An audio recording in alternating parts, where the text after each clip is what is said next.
Hey, it's LJ Tabano with ChicagosMMA.com. We're here with Paul Sharp in Elgin at Sharp's Martial Arts. Place is a work in progress, but as you can tell, it's going to be an awesome facility.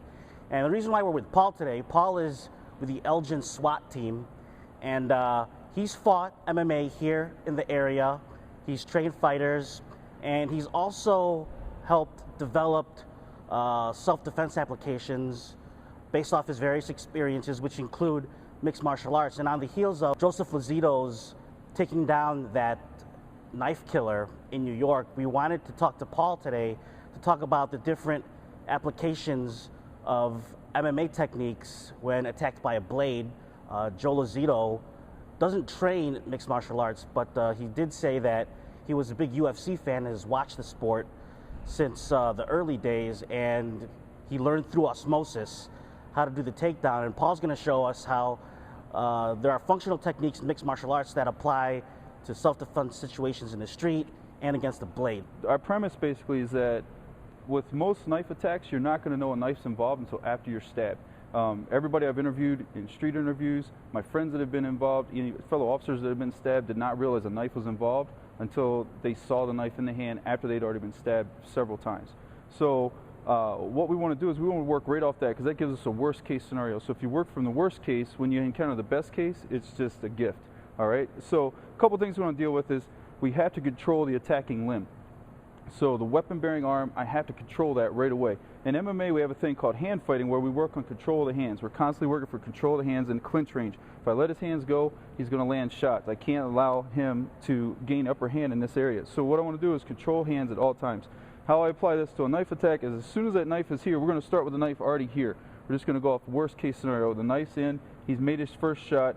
What I'm going to do is I'm going to check his shoulder and his hand right here. So I'm just going to stop it, just like I would if he was throwing shots off this side of the body. I'm going to check him right here, maintain control right here, and I'm just going to do a simple arm drag. This is my first thing, because what I want to do is I want to get the knife away from me, and I want to drag it and get to his back, which is a safe position. So I'm going to do my arm drag right here, but rather than attempt to muscle him, because I'm going to assume always that my attacker is bigger, stronger, and faster. So here, I'm just going to get this away from my body here, and then just like a rope, I'm just going to climb myself around and maintain control. So working from this side. So again, the knife's in. We've already, worst case scenario, knife has made contact.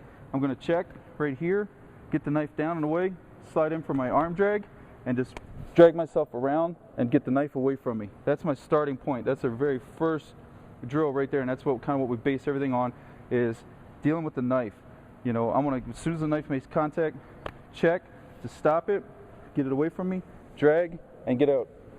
Get to his back if I can. Now what we're going to do once that happens is I need to maintain control of this knife. If he's just by nature, the knife's going to be a contact weapon.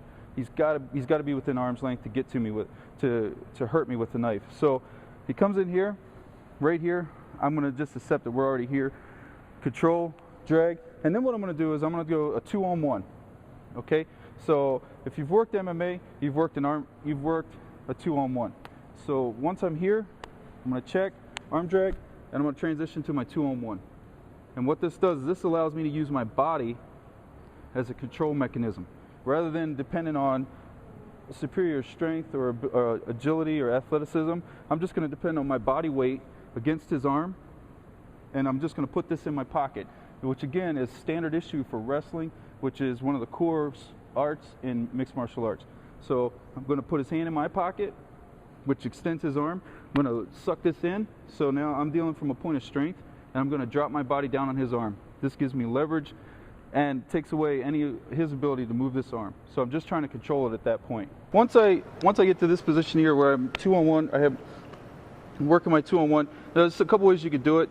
Some guys like to do a Russian 2-on-1, which is they weave the hand in.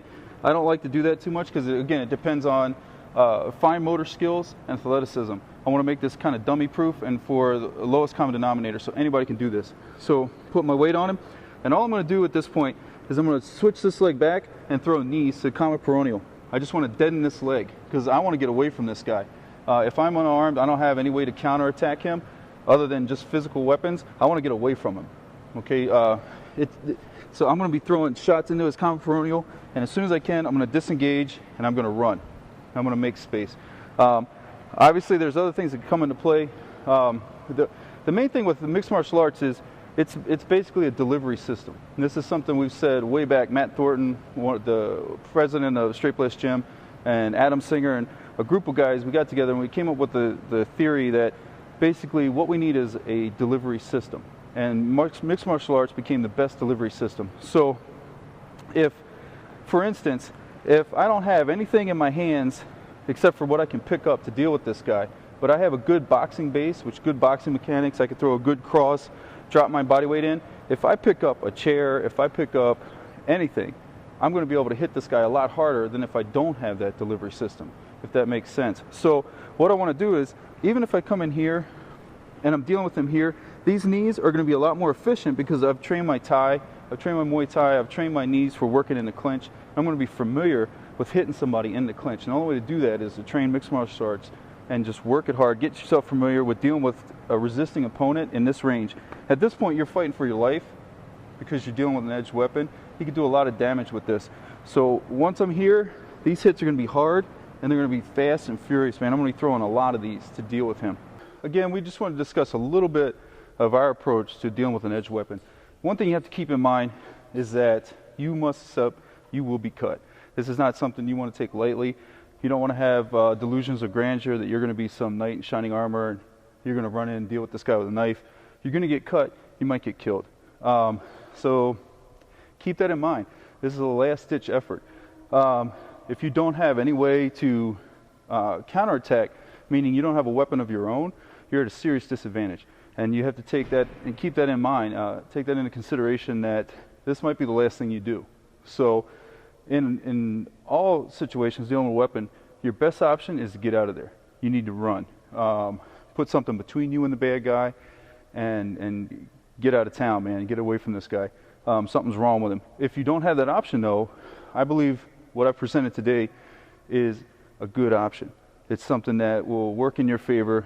You control that weapon-bearing arm. Keep control of that. Don't let it go. Once you have a hold of that thing, you gotta take that thing home with you. Basically, you're taking his arm wherever you go. So if you have a base in MMA, you're gonna have conditioning on your side. You'll be in better shape than him. You'll be able to outlast him. So, and one thing you have to keep in mind is a never say quit attitude. You know, when you're training MMA, we constantly put ourselves right at the line as far as what we can do endurance-wise, strength-wise. We're constantly pushing ourselves harder and harder.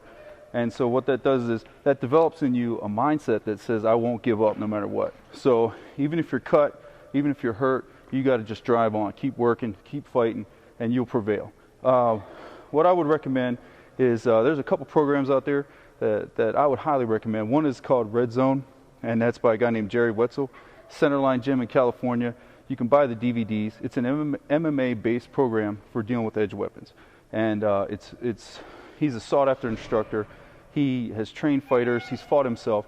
And so from that perspective, he kind of knows where we're coming from. So what happens is you can take your skill set and plug it right in. It's not something you have to learn that's separate from what you do every day in the gym. It's basically going to be what you do every day in the gym. Now you're just dealing with a guy with a knife. So, and also if you're interested in training with us, our facility is located at 2750 Pinnacle Drive in Elgin, Illinois, 60124 zip code. Come on out, train with us. We have a premier facility here. There's a large area to train in. Mats, we have all kinds of instructors. You'll enjoy yourself. You have a good time. You get in great shape. And you'll prepare yourself for a worst case scenario if you ever have to deal with it.